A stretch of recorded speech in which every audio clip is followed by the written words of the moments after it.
In the quiet, picturesque suburb of Scarborough, Toronto, residents were unnerved by a series of sexual assaults that began in the late 1980s. The perpetrator was elusive, sneaking into the homes of his victims and leaving a trail of terror that gripped the community. The assailant was eventually dubbed by the press as the Scarborough Rapist. But it wasn't until years later that the horrifying truth would come to light. The Scarborough Rapist was none other than Paul Bernardo. Born on August 27, 1964, in Scarborough, Ontario, Paul Kenneth Bernardo appeared to be a typical middle-class child. He was the product of a troubled household.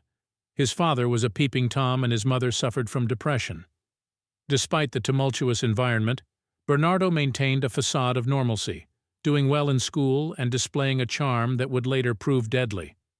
As Bernardo grew older, his dark side began to emerge. He developed a penchant for sadistic sexual fantasies, and by his late teens, he had started to act on these impulses. His first recorded sexual assault occurred in 1987. Bernardo, then 23, attacked a woman in Scarborough, marking the beginning of a reign of terror that would last for 5 years. Despite the frequency of the attacks, Bernardo remained undetected. His good looks and charm allowed him to blend into society. He was even interviewed by police on 2 occasions but was not considered a suspect. With each attack, Bernardo grew more confident, escalating his violence and leaving a community living in fear. During this time, Bernardo met Karla Homolka, a young woman who shared his sadistic tendencies. Homolka, drawn to Bernardo's dominance and violence, became an accomplice in his horrific crimes. Their relationship marked a turning point in Bernardo's life, leading him down an even darker path. In 1990, Bernardo and Homolka moved to Port Dalhousie, a small town in Ontario. It was here that Bernardo's crimes escalated from serial rape to murder. The couple's first victim was Homolka's younger sister, Tammy. The brutal crime marked a new level of depravity for Bernardo and Homolka, setting in motion a series of events that would lead to their eventual downfall. But even as Bernardo's violence escalated, he remained a free man. His ability to evade capture, coupled with his increasing brutality, made him one of Canada's most feared criminals. The police, despite their best efforts, were unable to connect the dots, and Bernardo continued his heinous crime spree unabated. Bernardo's reign of terror, however, would not last forever. In 1992, a breakthrough in the case would finally bring him to justice. A DNA sample that had been submitted for testing years earlier was finally processed, linking Bernardo to the Scarborough rapes. The net began to close around Bernardo, but before he could be apprehended, he would commit his most horrific crimes yet. As we delve deeper into the life of Paul Bernardo, we find his early life marked by disturbing traits that would later manifest in his monstrous deeds. Born on August 27, 1964 in Scarborough, Ontario, Paul Kenneth Bernardo, also known as the Scarborough Rapist and the Schoolgirl Killer, grew up in a seemingly typical suburban family. However, beneath the surface, dysfunction and abuse ran rampant in the Bernardo household. Bernardo's father, Kenneth, was a man plagued by his own dark proclivities. Convicted for child molestation, his conduct cast a long, unsettling shadow over the family. His mother, Marilyn, deeply affected by her husband's behavior, retreated into herself, becoming a recluse within her own home. This left young Paul and his siblings in an unstable environment, a breeding ground for the development of antisocial patterns. During his years at Sir Wilfrid Laurier Collegiate Institute, Bernardo was noted for his charm and good looks, traits that would later aid him in his heinous crimes. He was popular among his peers and was often the life of the party. But lurking beneath the charismatic facade was a young man with a burgeoning interest in sadistic sexual behavior, fueled by a deep-seated anger towards women. The spark that ignited this fury was a revelation in his mid-teens. Bernardo discovered that the man he had known as his father was not his biological parent. Kenneth Bernardo was, in fact, his mother's husband from a previous marriage. This revelation shook him to his core and triggered a deep-seated rage, particularly directed towards his mother. He felt deceived and betrayed, emotions that would later evolve into a general resentment towards women. As Bernardo ventured into adulthood, he began demonstrating a pattern of abusive and controlling behavior in his personal relationships. His girlfriends noted his propensity for aggressive and sometimes violent behavior. He was known to degrade and belittle them, establishing a pattern of emotional and physical abuse that would escalate to horrific proportions in the years to come. One such relationship that stands out is with Karla Homolka. Homolka, a young woman from St. Catharines, Ontario, would play a critical role in Bernardo's reign of terror. Their relationship, which began in October 1987, would soon take a dark turn that neither of them could have foreseen. Over the next 3 years, Bernardo's behavior grew increasingly violent, and his sexual fantasies increasingly sadistic. He was no longer the charming young man from Scarborough. He had transformed into a predator, prowling the streets of Ontario, leaving a trail of terror in his wake. But it was only the beginning of the chilling saga of Paul Bernardo. As his crimes escalated, so too would his notoriety, earning him a place in the annals of Canada's most infamous criminals. The year was 1987. Paul Bernardo, a young and seemingly charming man, had just moved to Scarborough, a district in the eastern part of Toronto. His charismatic persona and good looks concealed a darker side, one that was soon to unleash a reign of terror on the unsuspecting community. Bernardo's first known sexual assault occurred in May of that year. The victim, a 21-year-old woman, was brutally attacked while walking home alone late at night.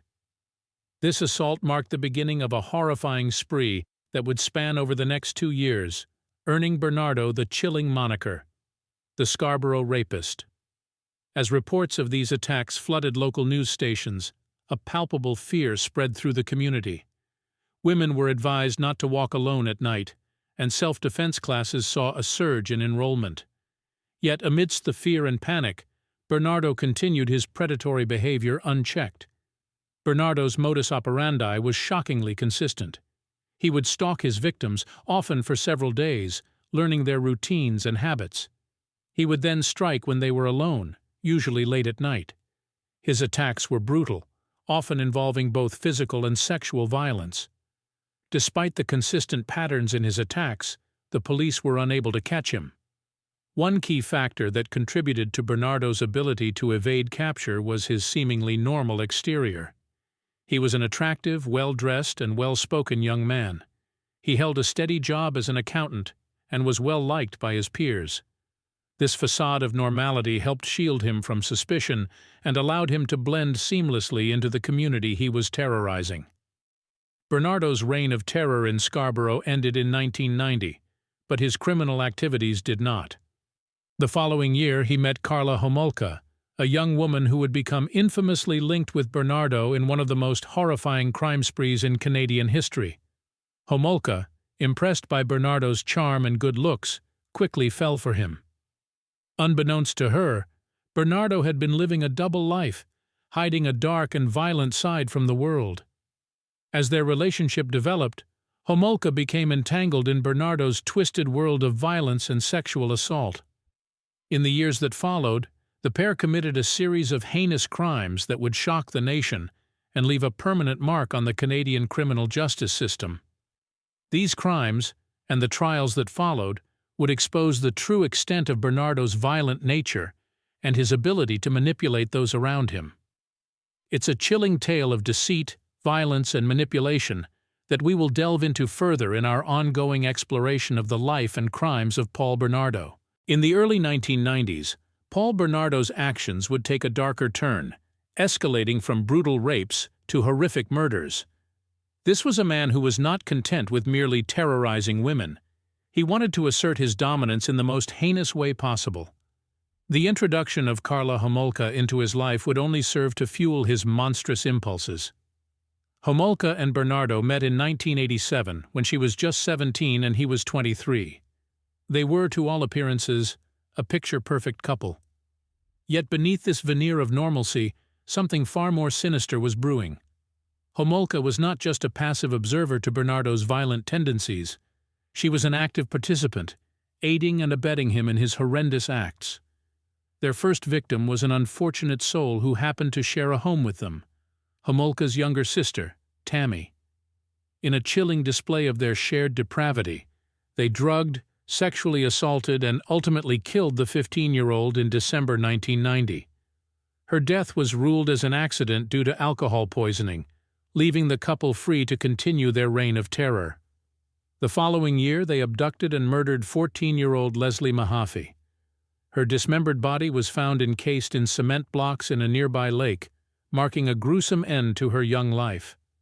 A year later, 15-year-old Kristen French would meet a similar fate at the hands of this murderous duo. The schoolgirl was held captive for days, abused and tortured before she was ultimately killed. The couple's reign of terror lasted for nearly 4 years, leaving a trail of destruction in their wake. It was a period marked by fear, confusion, and despair for the communities they targeted. But it would also be marked by resilience, with individuals and communities coming together to support one another in the face of this unimaginable horror. It's important to note that Bernardo's actions were not purely the actions of a lone madman. He was enabled and encouraged by Homolka, and together they formed a deadly duo. Their shared sadism, lack of empathy, and complete disregard for human life made them a formidable and terrifying pair. Their actions underscore the chilling reality that evil does not exist in isolation. It is often fostered and cultivated in tandem. The story of Paul Bernardo is a stark reminder that monsters can hide in plain sight, that behind the facade of a charming, successful individual can lurk a cruel, remorseless predator. It's a chilling narrative that forces us to confront the darkest corners of human nature and the capacity for evil that resides within them. In the face of such darkness, it's natural to seek answers, to understand how such atrocities could be committed by seemingly ordinary individuals. How did Bernardo become the man he did? Were there signs that were missed or ignored? What role did Homolka play in his descent into darkness? These are questions that we will continue to grapple with as we delve deeper into the life and crimes of Paul Bernardo. In the early morning hours of June 29, 1991, a young woman named Leslie Mahaffey disappeared from Burlington, Ontario. A few weeks later, her dismembered body was found encased in concrete and submerged in a nearby lake. An autopsy revealed that she had been sexually assaulted. This horrifying discovery marked the beginning of an investigation that would eventually lead to the arrest and conviction of Paul Bernardo, one of Canada's most notorious serial killers. Bernardo, born in 1964, grew up in a troubled home. His father, Kenneth, was a violent man who abused his wife and children. His mother, Marilyn, was a depressive who eventually retreated to the basement of the family home, where she remained for most of Paul's childhood. Despite this unstable environment, Bernardo was a charming and intelligent young man who excelled in school and was popular with his peers. However, beneath this facade lurked a dark and dangerous personality.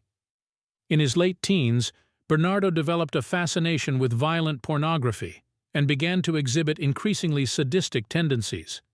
He also became obsessed with the idea of power and control, particularly over women. This obsession would ultimately manifest itself in a series of brutal sexual assaults and murders that shocked the nation. Throughout the late 1980s and early 1990s, a string of sexual assaults occurred in Scarborough, Ontario. The victims were all young women who reported being attacked by a man with a distinctive smile, leading to the assailant being dubbed the Scarborough Rapist. Despite an extensive police investigation, the perpetrator eluded capture for years.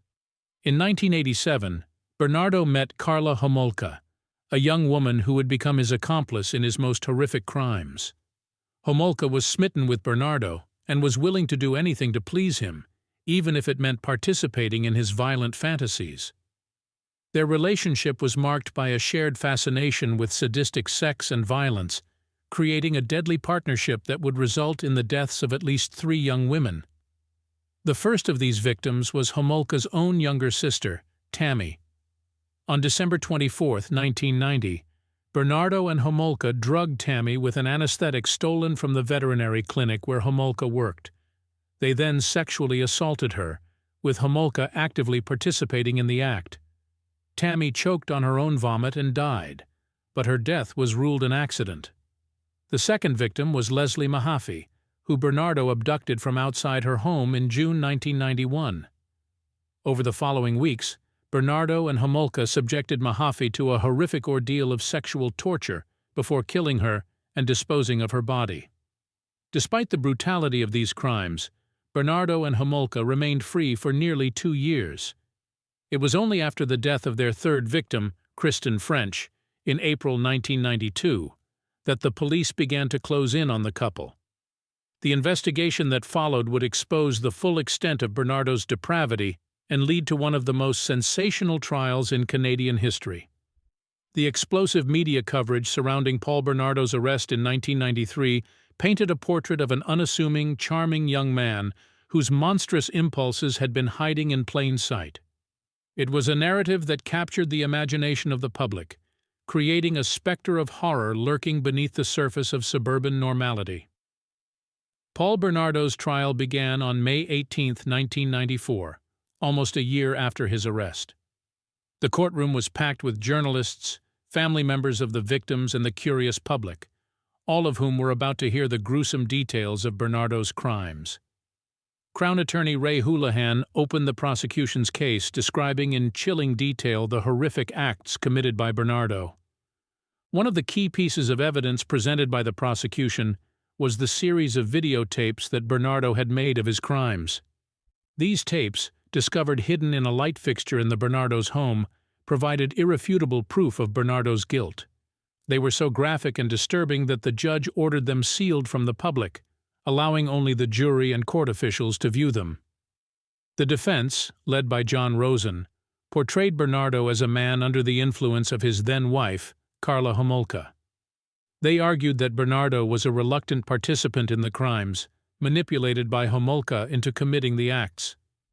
This narrative was disrupted when Homolka herself took the stand. Over 9 grueling days of testimony, Homolka painted a different picture, depicting Bernardo as the mastermind behind the crimes. She detailed the physical and psychological abuse she suffered at his hands and described how Bernardo forced her to participate in the heinous acts. Her testimony was met with skepticism by many, who believed she was downplaying her own role in the crimes to secure a lighter sentence for herself. The trial lasted 4 months, with the jury hearing from dozens of witnesses and reviewing countless pieces of evidence. Finally, on September 1, 1994, the jury began their deliberations. 2 days later, they returned with their verdict. Paul Bernardo was found guilty on all counts, including 2 counts of first-degree murder, kidnapping, forcible confinement, and numerous sexual assaults.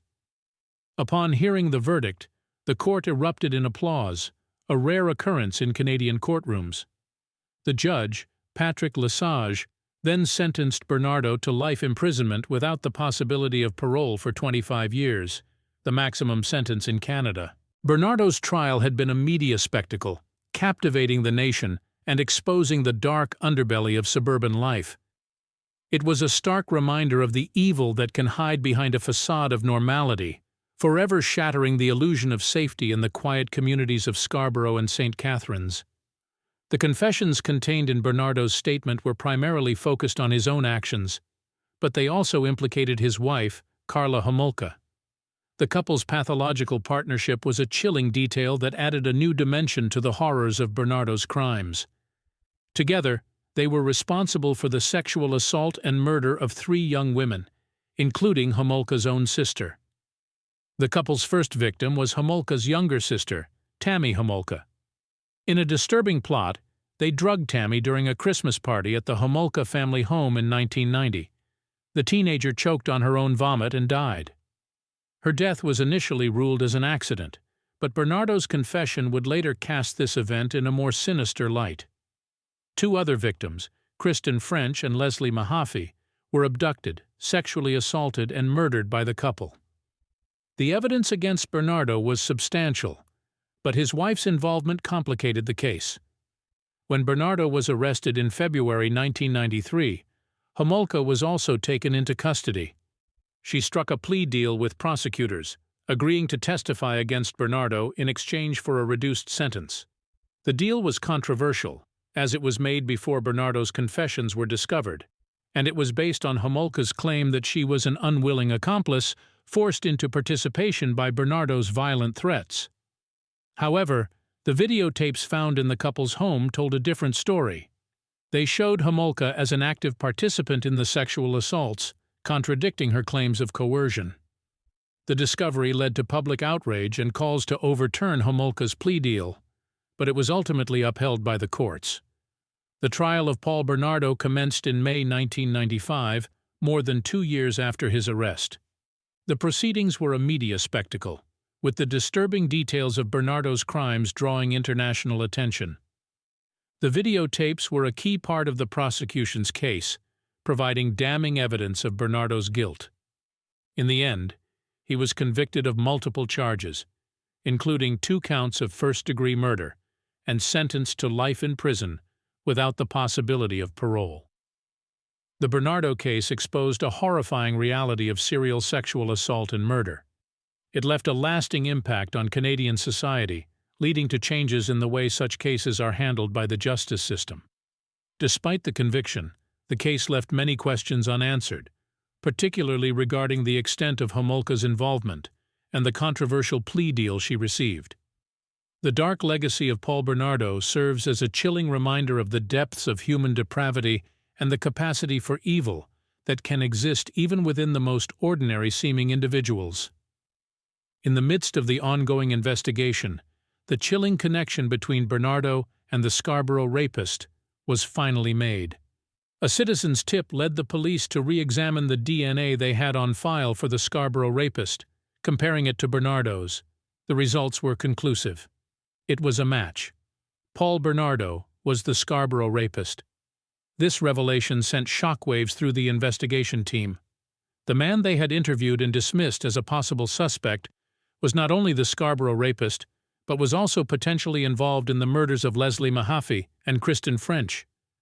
The realization was a staggering blow, a sobering reminder of the monster they were dealing with.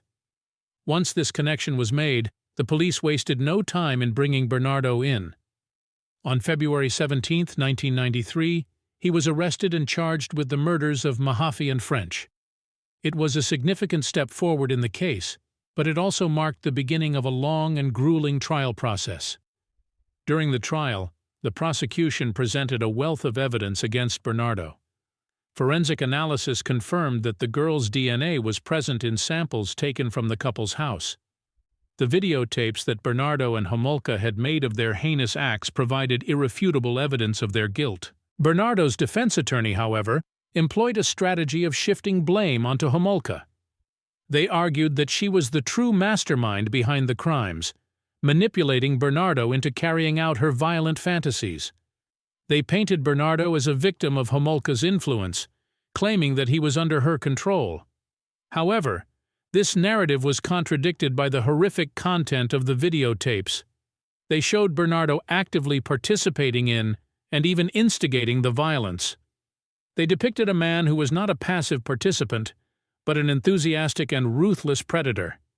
The trial was a media sensation, gripping the nation with its horrifying details and shocking revelations. The public watched in morbid fascination as details of the couple's crimes were laid bare. It was a spectacle that would leave a lasting impact on the Canadian psyche. Throughout the trial, Bernardo maintained his innocence, claiming that he was a pawn in Homolka's game. His attempts to deflect blame, however, fell on deaf ears. The jury found him guilty on all counts, and he was sentenced to life in prison without the possibility of parole for 25 years. With Bernardo's conviction, a grim chapter in Canadian history was brought to a close. But the scars left by his crimes would not heal easily. The families of his victims would carry the pain of their loss forever, and the nation as a whole would struggle to come to terms with the fact that such evil could exist in their midst. Even today, the name Paul Bernardo sends a shiver down the spine of those who remember the horrific crimes he committed. His story serves as a chilling reminder of the darkness that can lurk beneath the surface of ordinary people, a darkness that can erupt into unimaginable violence. It's a reminder that we must remain vigilant, always seeking to protect the innocent from the predators among us. The enormity of the crimes committed by Paul Bernardo are a chilling testament to the depths of human depravity. Bernardo, along with his accomplice and wife, Karla Homolka, carried out a series of sexual assaults and murders that shocked and horrified not only Canada, but the world. The two became known as the Ken and Barbie Killers due to their seemingly wholesome and attractive exterior, an image that concealed a dark and twisted reality. In the courtroom, Bernardo's defense team fought to portray him as a man under the influence of a manipulative and cunning woman, Karla Homolka. However, this was a narrative that seemed to diminish the severity of his actions and the level of his involvement. The evidence, including videotapes of the assaults, painted a much different picture. The tapes themselves were a focal point during the trial. They not only documented the horrific crimes, but also revealed the disturbing dynamics between Bernardo and Homolka. These tapes were so disturbing that they left a lasting psychological impact on the jury members who had to watch them. In fact, counseling was offered to the jurors after the trial, a testament to the disturbing nature of their content. The trial became a media spectacle, with reporters from all over the globe descending on the Toronto courthouse. Bernardo, for his part, seemed to relish the attention. He maintained a calm and composed demeanor throughout, even as the gruesome details of his crimes were laid bare for the public. In his closing arguments, the prosecutor, Ray Houlihan, painted a damning image of Bernardo.